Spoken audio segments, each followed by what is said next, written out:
All the mics just go to Kate. So tell us about the Oscars.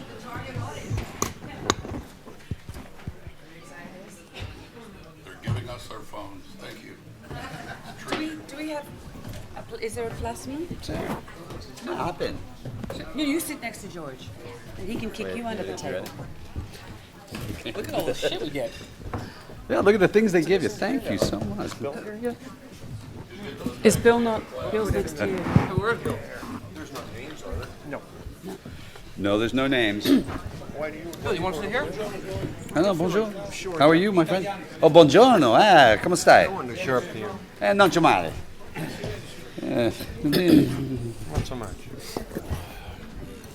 That's a whole collection there. I don't know. This one's mine. He Hello. emailed me. Thank you, guys. Please take your seats. Hello, how are you?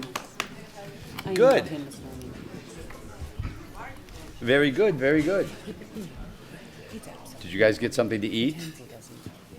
Because you left a mess in there. I was a little disappointed. Silver? The Tin Man? Look at this thing. I don't see a lot of phones at this end of the table. Where's the blue hair? You having? Well, there's mine. Thanks, Rob. Take care of that. You'll be able to see her as soon as this girl sits down. There she goes. So we ready? What's up? We are ready. Thank you. go. Let's introduce the panel. We have Bob Balaban, Bill Murray, Kate Blanchett, producer Grant Hesloff, George Clooney, Matt Damon, and John Goodman. We can begin our questions. Oh, Somebody's someone's microphone's mother's ringing. calling. Here it is. I'll tell you who it is. Answer it. 440. I got it. Hello. Okay. Sorry. Was that your way of getting attention? It worked for me, young lady. Hey, thanks for being here. I just had a quick question. The movie deals with a heavy subject matter, but it does so in a a light, fun, whimsical way, but it's still quite heavy. Was there a desire from the beginning to make this story appropriate for a broader age audience? Yes. We wanted to make an entertaining film. We liked the story. We were not all that familiar with the actual story, which is rare for a World War II film. Usually you think you know all the stories. And we wanted it to be accessible.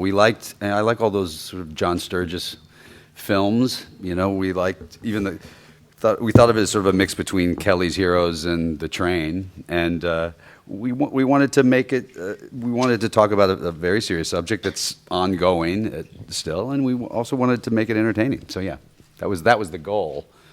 We'll find out, but that was the goal. Just to continue that, over here, Mr. Clooney, Mr. Heslov, I'm David. I'm from Israel, where this entire issue has been going on for decades, trying to retrieve Judaism and artifacts that were taken away from Jews when their homes were taken away from them. Can you touch upon that aspect of the movie? Because we see a lot of Christianity and a lot of course, Christian artifacts. Could you touch upon the Jewish aspect of audience? I will lean to my Jewish partner. Well, we certainly. I mean, look, a lot of the art that was destroyed was painted and created by Jews. A lot of that's gone because that was degenerate art. That was that's what Hitler was trying to get rid of. But we talk about Rothschild. We talk about the Jewish collectors. We talk about I mean one of the scenes that touches me the most in the film, it wasn't in the writing, it was in the directing of it and in the acting and the shooting of it, was when these guys are walking through that warehouse and, he just says, what is all this stuff?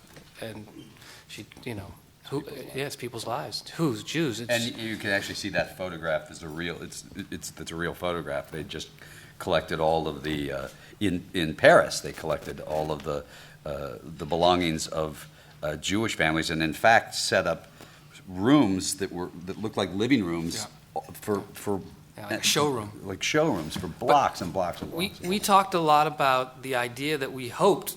You never know, and when you're sitting in a room, two guys are sitting in a room, you never know what's going to happen. But we did talk about the idea of hoping that this would shed light and that this would open more discussions. And now what's happened with this find in Germany, and we hope that there will be a lot more stuff repatriated. Mm-hmm. Sheila Roberts, I'm with Collider, and my question is for Mr. Murray. I'm wondering if you could talk about what drew you to this role, what appealed to you about playing this character, and how it was for you to be a part of this production. Can I have a follow-up question about your pants? Well, George told me the story that he was going to do about a year before, and I thought, gosh, that really sounds like fun. I wasn't invited to be in the movie a year before, and I just sort of thought, boy, that would be really great. And then suddenly, about a year later, he said, would you like to be in this film? And I'd thought about it for a whole year. So I said yes, and the story is so fascinating, and as they say, untold. Most people don't know this story. And to do it with this group of people was not just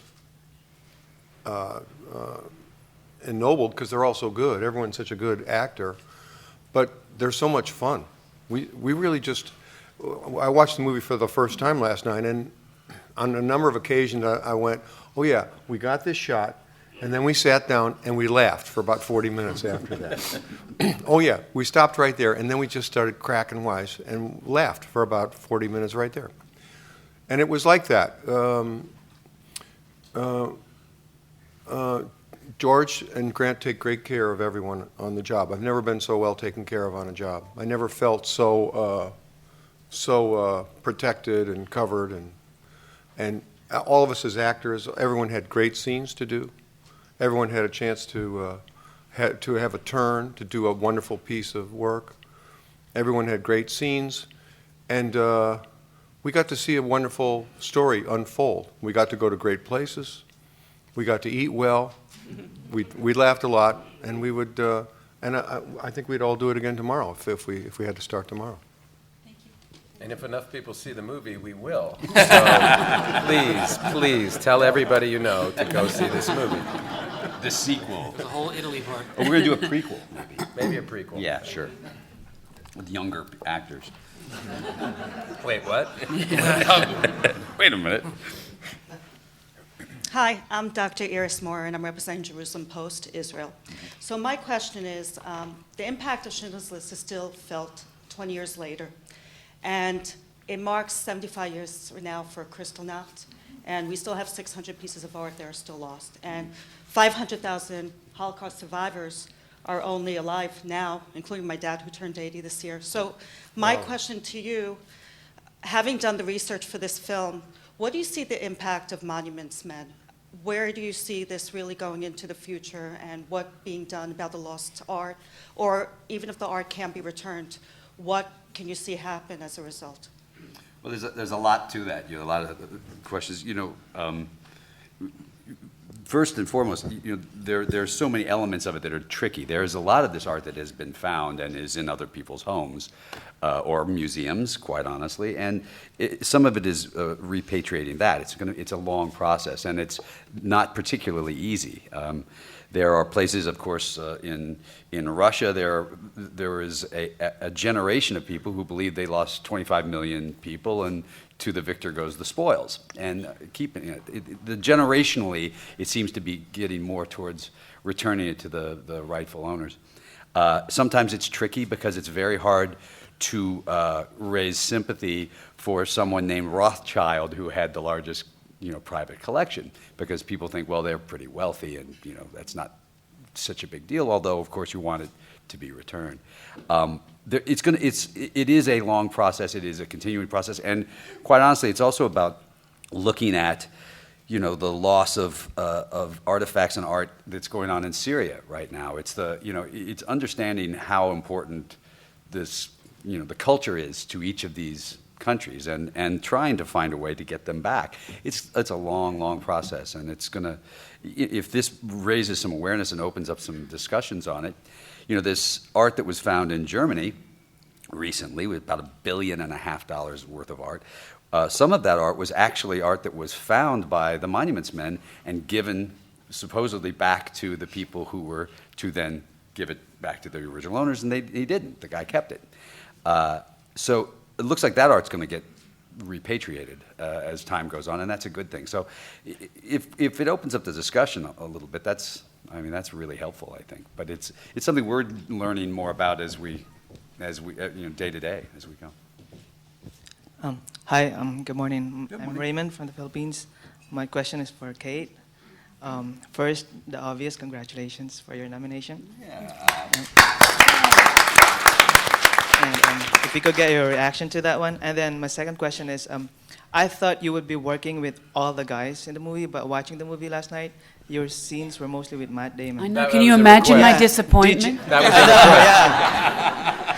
Did you want to expand your role, your part, and then work with them? I thought I was going to be working with Bill Murray, which is what. Sorry. Yeah. No.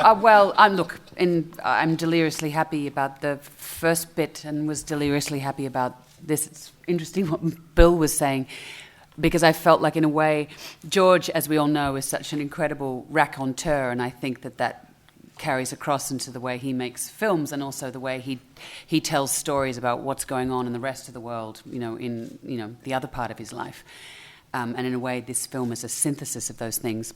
But I felt, in a way, the way George would come to each of us and obviously pitch the story of Monuments Men was not dissimilar to his character in the film, going around to gather the characters to be in the film. But yes, most of the stuff was with Matt, and fortunately the time in Berlin was incredibly short. The pitch to her was that she wouldn't have to work with Matt, and I lied. Yeah. No, but it was, we hadn't, I think we've aged relatively well. The last time we were together was in Ripley in Italy, so it was a slightly different endeavour. And then Slightly in between different times characters, too. made Behind the Candelabra. So fortunately I hadn't seen that before we filmed it. Oh, we did. Mamma mia. Mamma mia. Good morning, all. Great film, congratulations. This question is directed at George, but everybody, please feel free to jump in. You seem to make a movie, you direct a movie every 3 years. I don't know how that comes up. 2 questions. What attracts you to step behind the camera? And what is the difference now between George Clooney, the director on Confessions of a Dangerous Mind, and George Clooney directing now? Do you think you have advanced? Please, and everyone feel free to jump in. Well, George Clooney has learned to speak about himself in the third person more. The timing for directing is usually because it takes about that long to develop a piece and then do pre-production and then post-production, and it takes at least a couple of years. And I prefer directing to doing other things, and directing and writing, I think, they seem to be infinitely more creative. As far as how I've changed, all you're trying to do is learn from people that you've worked with. I've worked with really, the Coen brothers and Soderbergh and Alexander Payne. I've worked with really great directors over the years, and you just try to see what they're doing and then just steal it. That's the theory. Go, oh, I like that. I'm going to do it that way. So the truth is, your development, you hope, is the same way as everything, which is you succeed some, you fail some, and you keep slugging away at it. I really enjoy it. It's fun. I like it more than acting now. It's tricky directing yourself, obviously. But since you refer to yourself in the third person, it's a lot easier. I go, George, you were very good. George Clooney. So anyway, I enjoy directing. I don't know whether it's improving or not, but it's certainly evolving in different directions. It's improving. No, well, thank you. To George and Kate, you both had good years. Is it all like confidence now when you go into a project like this, or is there still any self-doubt in you when you start off with a new project? Yeah, yes. No, everyone else has had really shitty years. Look, when projects like this don't come along very often with ensembles like this, and for me, the power of the story is that it shines a light and a perspective on what we previously thought were very well-known facts. Like there's a shot in the film, my children saw it last night, who George equipped with, they're clearly not the demographic, but they were, when they find the barrel full of wedding rings and gold fillings, and we all know, we've seen those horrendous pictures, and the power of cinema is that it draws on that collective history, and I feel like the film harnesses our understanding of the Second World War, but yet opens a door into a very particular and noble and quirky bunch of guys and girl who really changed the where we are now and what we understand our contemporary culture to be. And I don't know what you asked me. Do you feel the confidence going in whatever? Oh, am I confident? Or do Never. you still No. like doubting yourself when you start a new role? Yes. Yeah. That was. I should have just said yes. Yes. I have no doubts. A question for George. Hi. So, following up the first question, this is a fun, entertaining, film, but of course, I handle very serious subject matter, and there's a scene that people get more excited about, seeing the bunch of goals than the art. So it's a kind of a simple question, but so do you want to criticize the capitalism that's going on right now? I mean, it's like so straight. I wasn't really making much of a statement on capitalism. No, that's the funny thing is it's based on a true story, and obviously we made some things up along the way, but most of it's true. And in fact, that they were part of a group that went into that mine and found, you actually see the photograph at the end of the credits, they found all of the German gold, basically all of it, effectively ending their ability to purchase oil and to prosecute the war. So there were a lot of these pieces that were, that are true. The things that are odd, like going to the dentist and then ending up finding the paintings at this guy's house, actually happened. There was a guy named Bunges, and the flipping over the painting because they were eating on top of it and the thing, that was actually true. So some of the wildest parts of the film were true. But I wasn't really looking to make a statement on things. We just wanted, Grant and I tend to make films that are somewhat cynical at times, and we sat down specifically saying, let's not do that for once. Let's do one that doesn't have any of that in it, that has a sort of a real positive outlook at things, and that's what we sought to do with this, in a way. So it wasn't really trying to make a capitalism story. Hi, Mr. Clooney. I'm Maria from Spain. I would like to ask you how important it is for you to talk about causes that they don't have a voice, the art, or maybe Sudan, when they are journalists working for no money and no voice, and they don't have a place in the news. Right. And basically what is happening right now. And actually the art as well. Okay, because I'm a little confused. You're saying that it's difficult for journalists to get the voice out now? Yeah, it's a difficult time. I think that's true. I think it's also difficult because there are so many different outlets for information. It's very tough to find what has been checked and double checked and find what you can believe. And I'm a son of a newsman, so I can I understand exactly what you're talking about. Our job as performers is to serve the material, obviously. And sometimes we pick material that we'd like to focus on things that will open conversations. In my private life, we try to do that in other versions, places where journalists aren't able to go oftentimes because they don't have, it's not a sexy story, Darfur wasn't a sexy story for a long time and people weren't able to go there. Nick Kristof was doing great reporting, but it wasn't getting out there. So if you can shine a light on it, we get an awful lot of attention here, and it's strangely, as you get it, it becomes, you want it much less, when you're young, you kind of chase things, you're hoping to be successful, then it starts to get way too much, and if any way you can deflect it into stories that are important for you to cover and you want it to be out there, then, I think that's a very good thing to do. You've got to be careful. You can't be, you can't go to North Korea and sing "Happy Birthday" to Kim Jong-un. I don't think that's probably. You can. I mean, you can. You sure can. But you have to be a little selective about how you do things, I think. Hi. Oh, sorry. Slug it out. Okay, no fighting. All right, thank you. Hi, I'm Erica with Asahi and Japanese nationwide paper. Hi. And when is it going to be released in China too? And you have to adapt it or change it for Chinese audience. I mean, George, what do you think about the influence that the Chinese market and Chinese censors have recently had on Hollywood films? Well, I don't know when we're released. Do you know? I don't know when. Somebody here probably knows when we're released in China. We don't. I don't know. Only a few films get released in China. I remember when Gravity got released in China. That was a very, it was a news story that it was released. So there are only a few films that get released. So I'm not even sure that we would be released.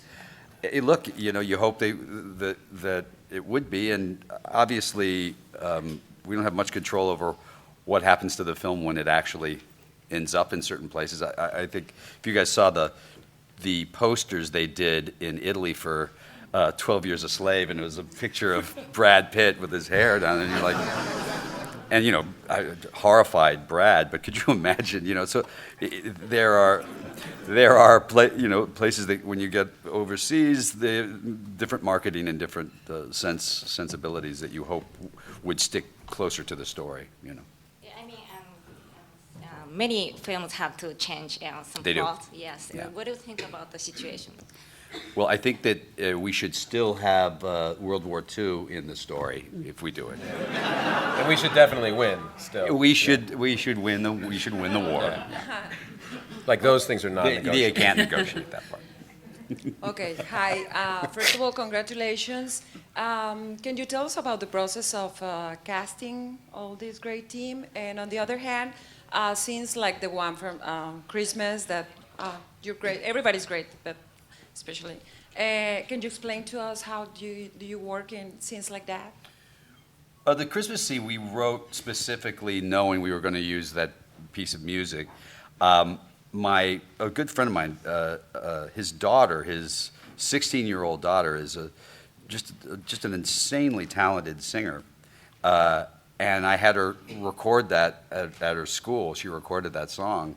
And we just used it. It's really just beautiful. spectacular. She's a real talent. But we knew all along that we wanted to overlap and tell a little bit of a nonlinear piece of storytelling there. Casting was fun. We couldn't get Brad, so we got Matt. He told me I'd get to work with Kate Blanchett. It was really fun. I think pretty much to a man, we wrote Grant and I, when we sat down, we were writing it. We hadn't thought of Bob yet, and we went to a party, an Argo party, wasn't it? Yep. Yeah. And we saw Bob, and we had this part, and we knew that we wanted Bill in it, and we kept thinking, who are we gonna put opposite Bill that Bill can give a really hard time to?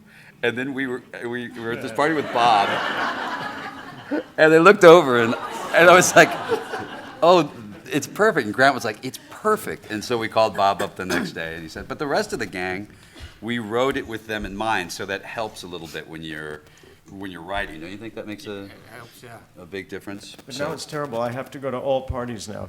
I can't stay home anymore.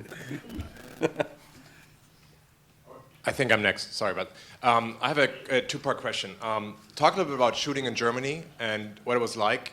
How is your German now? How was it butchering those German names when it came to the cities? And also, maybe George, you can talk Let me about ask this. you, are you from Germany? Yes, I am, Frank? sir. And I was wondering, how do you think the Germans are dealing with that part of history today? I think you shot in Berlin, and maybe you guys What can was it answer like? that. Let's talk. Get some other guys. Working in Germany was fun. Yeah, I loved it. Yeah. I was amazed at the consciousness in Berlin, especially of the Holocaust and the war, but specifically the Holocaust is very much a part of present discussion all over the place, which I thought was actually great thing. There are little plaques everywhere where you go around in different neighborhoods. This person here was prosecuted. This person was sent to this concentration camp. A family of Jews lived here. They took over his business. Little, very discreet, very dignified little plaques everywhere. I was really interested because I'd been in Berlin doing something 25 years before, and I guess it was too close to reunification for people to be thinking about much else. I was amazed at how much it was part of everyday life in Berlin. I liked it, and I thought it was really interesting. You liked it, yeah? I loved working there. I mean, I'd worked there before on the second Bourne film, and so I'd spent a lot of time in Berlin. It's one of my favorite cities in the world. And yeah, and if you talk to Germans, young Germans, it's a huge part of their curriculum, and has been for quite some time. You grow up with a much better knowledge of what happened than most Americans actually have, because it's something that's really forced on you, and you're forced to look at it, understand it, and I think that's reflected in German people when you talk to them. They're very aware of this. You feel bad. I feel bad for actors, though, because for about 75 years, these actors have had to play, German actors have had to play Nazis. And, you're bringing them in to read, and you're just going, I know, I'm sorry. You're gonna, but I do need you to sort of be really mean. And, and he's like, they would try to well, maybe it's because of, he joined because of it. I was like, no, he's a bad Nazi, and you're going to have to just be bad. But it did feel like one of the perfect places to shoot the film. I mean, apart from the obvious reasons, because given that the film does deal with what is the importance of culture and would you die for it.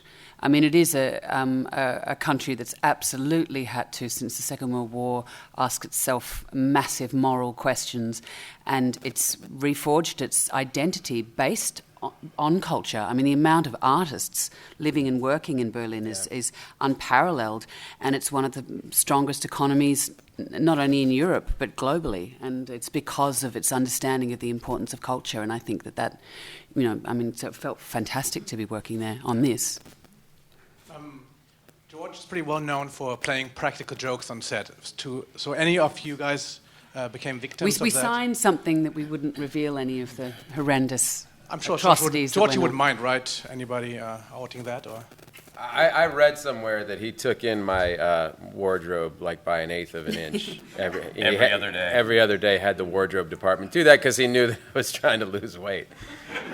So I would go, this was a job that I'd go back to New York where I was living with my family, and then I'd come back for, 2 weeks, and then I'd go back to New York, and every time I came back, the pants were tighter, and I was like, I don't know, this is weird. I mean, I've been going to the gym. This shouldn't... He's eating like a grape, and he's like, I don't understand. So it's nice having friends like that. Yeah, I'm just looking out for you. I didn't do too much. I was busy, so I didn't have a whole lot of time. This was hard. There wasn't a lot of goofing around. Hello, Melissa Molina, About.com. This question is for Mr. Goodman.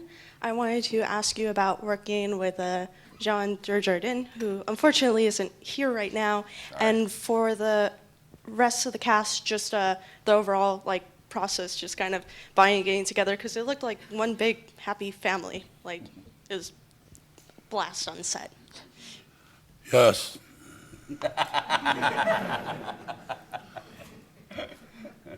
I mean, working with Jean was great this week. He spoke English this time. And I still refuse to learn French. He spoke this time. Yeah. No, it was probably my happiest filmmaking experience this last year doing this film. It just was wonderful. It's better than Argo? Bitte? Better than Argo? Almost. There's also, John is such he's really fun, and he's really funny, and he really loves what he does, and it just sort of,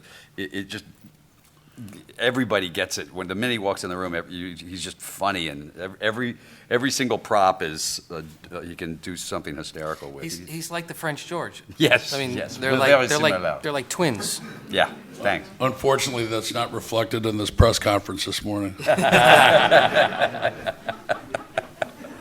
Merci. Corriere della Sera, Italy, to Clooney and Damon. There are two characters in the movie that, in my opinion, are the worst face of the Nazism. Is the man that lives in the house with the stolen paintings, and is the officer that decides to destroy everything. Yeah. So was intentionally, or is just my idea? No, those were our two bad guys. Those were the two. Those were our. This is an entertainment movie. Sure. But it's also serious. Oh yeah. But And all the guys, the young people, have to learn something from it. But those two characters are based. But those two characters are based on real people that actually they really did take paintings first outside the Jeu de Paume. They piled up Picassos and Salvador Dali's and burned them. And then coming toward the end, they started to. What the Germans were actually trying to do was blow up that last mine in what I always destroy the word Altusay. Thank you. We figured it's okay. We figured it's okay if we butchered the language, since we usually butcher languages. I thought, by the way, Matt's French was very good, didn't you? Thank you very much. Merci. Merci.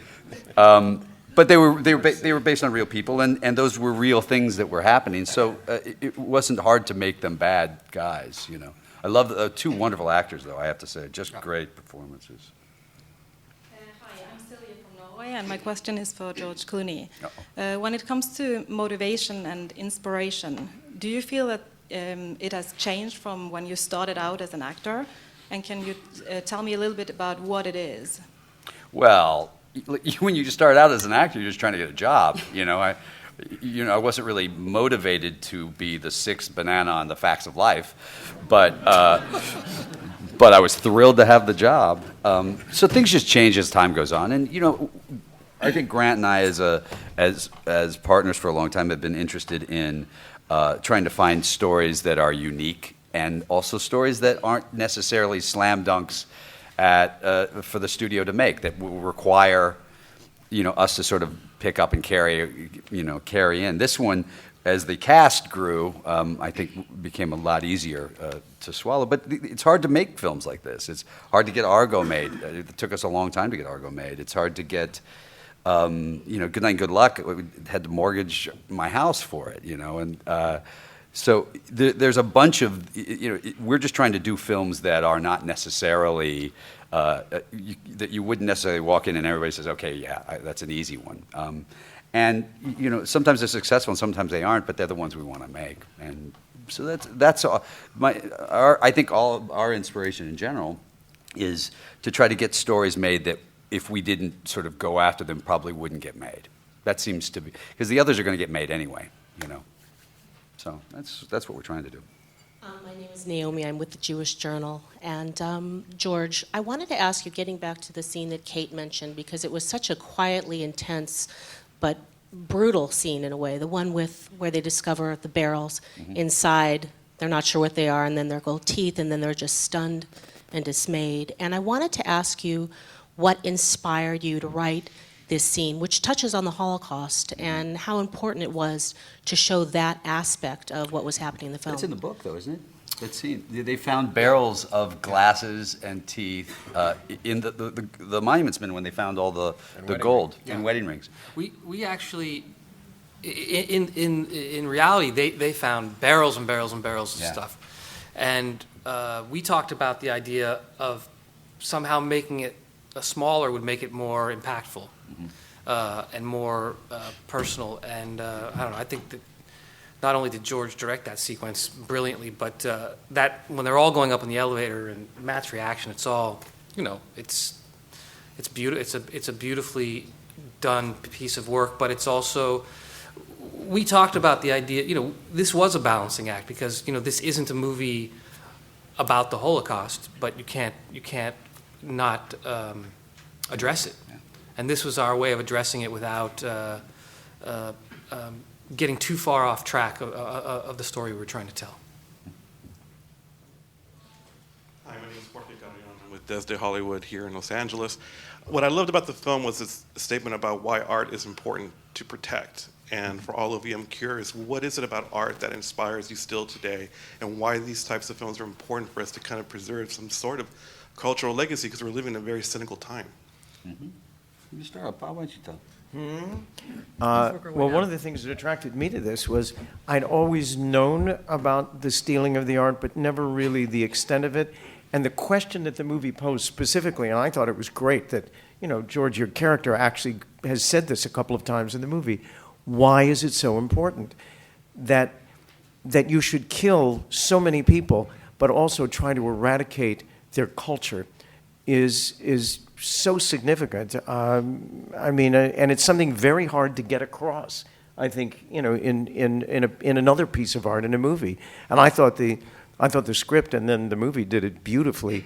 And it's I think, a question that we all are struggling with all the time. Is it just pretty? What does art do for us? How does it represent us? How is it, it's our whole inner life out there for people to see, and it's subtle, and it's also, I think it's very hard to depict, and I thought the movie did it really well. So, is that question for John Goodman? Mr. Goodman, do you go and research kind of the real life counterpart of who your character is, and kind of fill in the backstory for yourself? We find out a little bit about these guys as the film goes on. Do you look further into the character and have that all in your head when you're playing the part? Oddly enough, the man that I'm, the character, the guy my character was based on is from my hometown of St. Louis, Missouri, and he did a sculpture in downtown St. Louis that I would drive by on the city bus every time I went downtown with my mother, and that was, to me, very remarkable, and it touched something in me and grounded me in that way. I used what I knew of the gentleman from the book, from other things that were written about him, and the script tied everything together for me. Hey there. Hey guys. Question for Matt, question for Kate. Matt, your good buddy George, what's it like working for him as a director? How does George give direction? We have time for one more question. And Kate, of course, congratulations on your big nomination day. The morning, how would you describe the morning? Is it an extra special one? I'm sure it is. How would you put it into words? And then compared to Woody Allen, how is George as a director? Oh, easy. They're very similar. Just oh, there's so many jokes. How was your morning, Matt? You can't get George away from the chessboard. Working with George was very similar to working with Soderbergh, which makes sense because they worked so much together over the years and had a company together for a long time. George is obscenely talented as a director, I have to say. It can be a little annoying being his pal because, it's kind of like God said, maybe this time I'll give one of them everything. How about just let's make him handsome. We'll make him, I'll tell you what, as he gets older, he'll even look better. And, so in closing, because I think he's out of 20s. Honest to God, it was one of the best experiences I've had, and I've had better experiences than I could ever have asked for. I've worked with the very best directors around, and he belongs in their company, or even ahead of it. I'm out. Give him a credit card. It's just like an emotional strip club. You don't want to see his G-string. Oh, they have. That's true. Oh, baby. That's true. Kay, what was your morning like this morning? Oh, no. Well, working with Woody is like an emotional strip club without the cash. But no, my morning has been great. I love talking to the press. No, I'm very happy to be working with these fellows. I'm Isabel from Austria. I was wondering, are there monument men working today within the U.S. military in the war zones to pretend looting and destruction of art? Yeah, there's. I just got a message from Richard Stengel, who used to run Time Magazine, who's working at the State Department right now on just those type of things. Yes, they do exist, and there is a, we've done it poorly at times, protecting the art, but there seems to be a stronger effort now, which is good. I think we've understood the importance of, it's a funny thing, but one of the scenes that when we were writing, we wrote about where you say if you take their culture away, you can kill them, you can murder their families, but if you take away their culture, then that's when the society breaks down. And we wrote it based on, I'd spent a lot of time going through these villages in the Sudan and in Darfur, where it wasn't enough that you killed them and you killed their children, you did all this stuff. They had to destroy the things that they'd created from generations before. You had to destroy what made the village theirs, and that was as important as the raping and the murdering of these families. And you started to understand it, and we started to understand how when we didn't protect the art during the war in Iraq, in the beginning of the war in Iraq, we didn't protect those museums and those artifacts, and a lot of those things are lost forever, how that can actually affect a community in a very deep way. And I think we learned that lesson again. We keep relearning how important those things are, how important these pieces are. What are you fighting for if it's not for your culture and your life? And so it's a hard thing when you're doing a movie. As you guys can imagine, we're going to write a script about saving art. Doesn't really sound all that fun. So you have to remind people that what we're talking about isn't just these paintings on a wall that some people can look at and get and some can't, but it's about culture. It is about these monuments, and it is about these sculptures, but it's also just about the fabric of our culture, and that was what was in our history. It is our mankind's way of recording history. And so that's an important part, and that's why I think the people at the State Department are working very hard at this now. Good morning. I'm Sarah Rodman from the Boston Globe. I apologize for not having a fabulous European accent. First, Mr. Goodman, thank you so much for your contribution to Treme. We'll miss it. And then second, are any of the Monuments Men still with us? And have you had any feedback from them or their families? I don't think they've seen the film yet. We just finished the film. We got Harry Ettlinger, who is the young German man in the film, was played by the young German, or actually British, but German. The real guy, Greek. The real guy his name is Harry Ettlinger, and he's coming to the premiere, and he's written us some really lovely notes. And he really was at 13. He fled Germany. What is his bar mitzvah? That he had the day of his bar mitzvah, yep. And then ended up in New Jersey. That whole Vermeer thing. Not Vermeer. Rembrandt. Rembrandt. That's a true story. You can actually see him in the photo in the end credits holding up the Rembrandt that he wasn't allowed to see that was in his hometown, and he got to find it in this Karlsruhe. In Karlsruhe. Okay, good. Thank you. But so yeah, there are a few of them still alive. They were the younger ones, obviously, because most of these guys were. Got a lot of people, a lot of families who've reached out to us, saying that my grandfather was in the Monuments Men. Here are some pictures. Or in fact, I got a letter from one woman the other day who didn't know anything about this book, and through the press for the film saw the cover of the book, and the photo on the cover of the book, her grandfather is in that photo. And she was just, she was over the moon. So she's going to come to the premiere. Hi, I'm George from Mexico. I have a couple of quick questions. The first one is for all. How important is to preserve any art form? And the second one is for George. You've been in one of the most nominated films of the year, Gravity. And I just want to know what do you think about Alfonso's work and the nominations of the film? What's it called?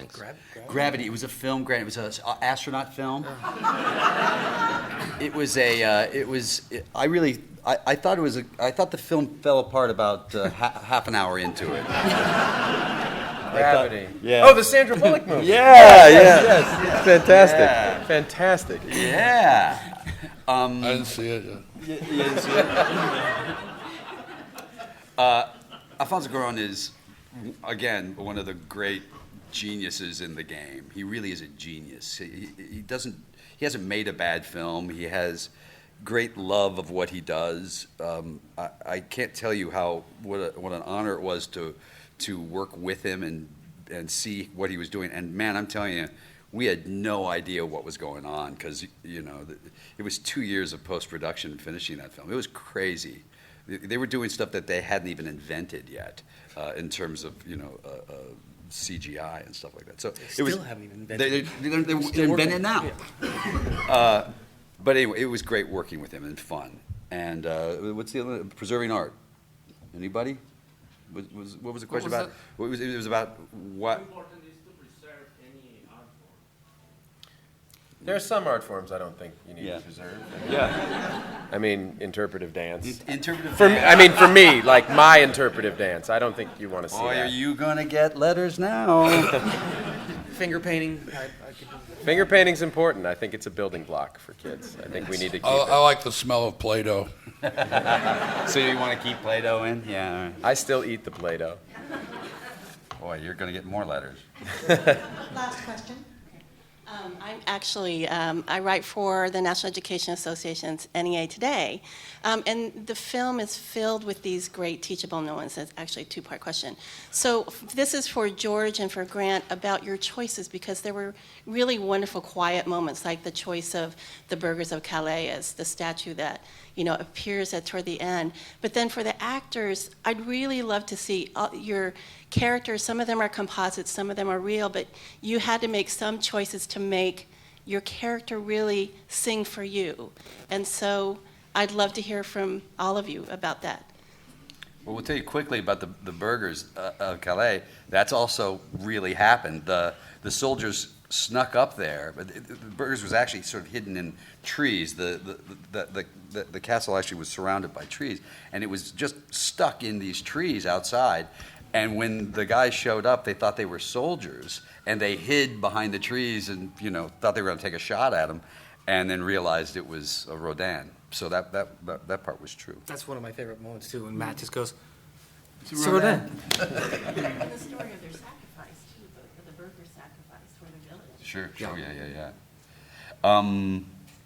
Well, in terms of the choices to make, the script really dictates a lot of that. You have to, the script was beautifully written yet again by these guys. I think this is your third script that you guys have. It's just another great script, and all of us, who came up reading plays, and a lot of the answers that you need are right there in the text, and so the dynamics were really clear, and so it gave us a lot of guidance. I mean, at least for me, it laid out a very clear kind of roadmap for how to what to focus on when it was, We had to make these people. We changed the names of the characters because we wanted to give some of them some flaws for entertainment purposes, quite honestly, for storytelling purposes.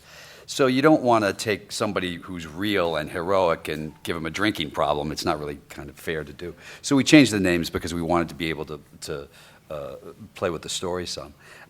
But they're based. These are all based on real men. Now there was 100 of them eventually by the time this went on. They went through Italy and did the same thing, but they're based on real people. And so there were 2 gentlemen that were killed in there, one trying to save the Bruges Madonna.